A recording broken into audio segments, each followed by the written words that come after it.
Tirur Gulf market association GMAT പിളർന്നുവെന്ന തരത്തിൽ പ്രചരിക്കുന്ന വാർത്തകൾ പൂർണ്ണമായും വസ്തുതാവിരുദ്ധവും തെറ്റിദ്ധാരണ സൃഷ്ടിക്കുന്നതുമാണെന്ന് അസോസിയേഷൻ ഭാരവാഹികൾ.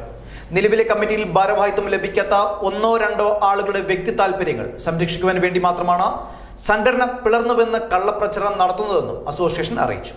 Tirur Gulf market association GMAT പിളർന്നുവെന്ന തരത്തിൽ ചില മാധ്യമങ്ങളിലൂടെയും വാർത്താ സമ്മേളനങ്ങളിലൂടെയും പ്രചരിക്കുന്ന വിവരങ്ങൾ പൂർണ്ണമായും വസ്തുതാവിരുദ്ധവും തെറ്റിദ്ധാരണ സൃഷ്ടിക്കുന്നതുമാണെന്ന് തിരൂർ ഗൾഫ് മാർക്കറ്റ് അസോസിയേഷൻ അറിയിച്ചു. സംഘടനയുടെ നിയമാനുസൃതമായ നടപടിക്രമങ്ങളുടെ ഭാഗമായി ജനറൽ ബോഡി യോഗം വിളിച്ചു ചേർക്കുകയും 400-ൽ പരം അംഗങ്ങൾ പങ്കെടുത്ത ജനറൽ ബോഡിയിൽ വെച്ച് പുതിയ ഭരണസമിതിയെ ജനാധിപത്യപരമായി തിരഞ്ഞെടുക്കുകയും ചെയ്തിട്ടുണ്ട്. ഇതോടനുബന്ധിച്ചുണ്ടായ മാറ്റങ്ങളെ തുടർന്ന് ഭാരവാഹിത്വത്തിൽ നിന്ന് പുറത്തായ ഒന്നോ രണ്ടോ പേരുടെ വ്യക്തിപരമായ താൽപര്യങ്ങൾ സംരക്ഷിക്കുവാനുള്ള ശ്രമത്തിന്റെ ഭാഗമായാണ് സംഘടന പിളർന്നുവെന്നും രണ്ടായി വിഭജിക്കപ്പെട്ടുവെന്നുമുള്ള കള്ളപ്രചരണം നടത്തുന്നത്. സംഘടനയ്ക്കുള്ളിൽ യാതൊരു പിളർപ്പും നിലവിലില്ല. പുതിയ ഭരണസമിതി നിലവിൽ വന്നതോടെ സംഘടനയുടെ പ്രവർത്തനങ്ങൾ സാധാരണ നിലയിൽ മുന്നോട്ടു പോവുകയാണ്. സംഘടന പിളർന്നുവെന്ന വ്യാജവാർത്ത പ്രചരിപ്പിച്ച് ശ്രദ്ധ നേടുവാനുള്ള ശ്രമമാണ് ഇപ്പോൾ നടക്കുന്നതെന്ന് സംഘടന വിലയിരുത്തുന്നു.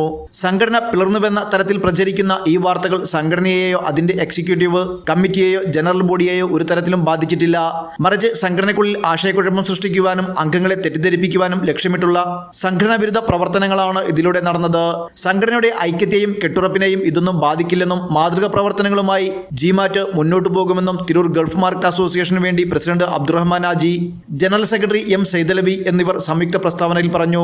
Working president Abdul Gafoor P, working secretary Nasar Vettam, Shaji Nice, Ali Japan, Khader Nice, Samad Kottakkal, Kunjaru, Shahood, Shaheer, Ashraf M, Majeed M, Ismail എന്നിവർ സംബന്ധിച്ചു. ന്യൂസ് 99 തിരൂർ. 35 വർഷത്തെ വിശ്വസ്ത പാരമ്പര്യവുമായി എന്നും എപ്പോഴും കൂടെയുണ്ടെന്ന വിശ്വാസം. Basith wedding mall, Basith arcade, Poongottukulam, Tirur.